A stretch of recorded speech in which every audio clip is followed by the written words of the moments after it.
Hey, what's up guys and gals? My name is Nineg. Thanks so much for joining me today. We're going to be talking about Batman, the 1960s television show. Fans of classic TV shows and movies, make sure to browse my channel because I have over 1,800 videos for you to enjoy with tons of different TV shows, movies that you're absolutely gonna love. And by liking, commenting, and subscribing, it's free and it's the best way to support the channel, getting these videos to other people who have never seen them. So I really do appreciate you for doing so. Now, the episode that I'll be talking about is the one where as the villain, we have the Bookworm. It's a great two-parter. Of course, Batman episodes are two-parters. The Bookworm turns as well as While Gotham Burns.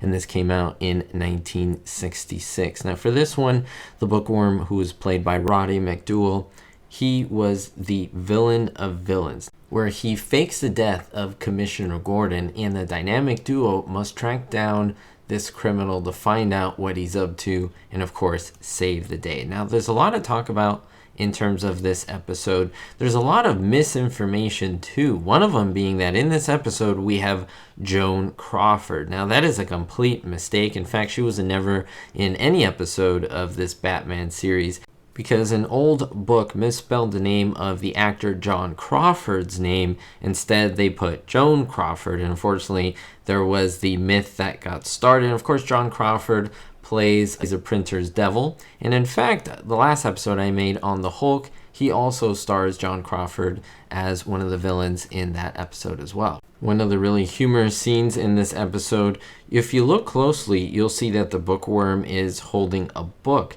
and that book is actually called The Secret of Success, Self-Control. But that is in fact just an ordinary phone book. At the time, if people even know what phone books are anymore, because we don't even really have them. But anyway, this phone book essentially just had a dust cover jacket on it, and you will notice that as the Bookworm is seen scanning the pages with his hands, you can tell that this is pretty much a phone book because you'll see the columns of names on the pages as he's quote-unquote reading the book.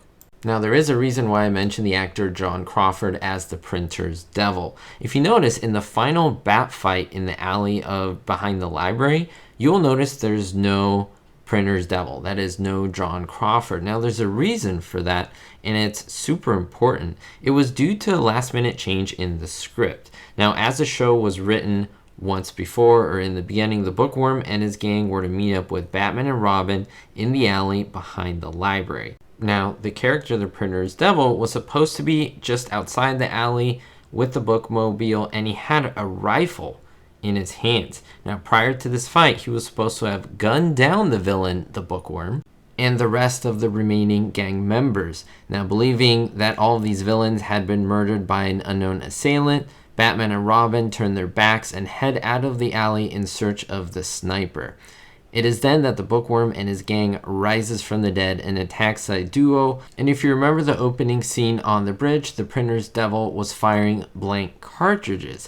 That, of course, explains how the gang and the Bookworm were able to quote-unquote rise from the dead. They weren't really shot. They were just trying to trick Batman and Robin into getting them. Now, obviously, they didn't use this at the ending of this TV show. Why? Well, they believed that the scene was too gruesome and it wasn't comic and cartoony enough for the tone of the show. So they had to quickly rewrite it and eliminate the whole shooting sequence. But in doing so, they forgot to restore the printer devil to the alley for the final bat fight, and that is why he is not present. Now, that is a really cool fact, and that is one that I'm really interested to see if you knew about or heard about. And what do you think about this big omission? I mean, is this a glaring error? Does it even bother you that the printer's devil wasn't in there at the end?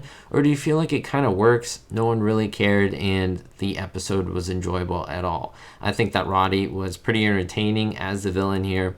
Even a lot of people really would agree with me, and they wanted him to appear in more episodes. I'd love to know your thoughts down below. What do you think of this episode? The villain, John Crawford, everyone in general. I'd love to know your thoughts down below. It makes me so happy to see your comments and your thoughts on TV shows that I really enjoy. We'll see y'all next time, and don't forget, everyone, be hopeful.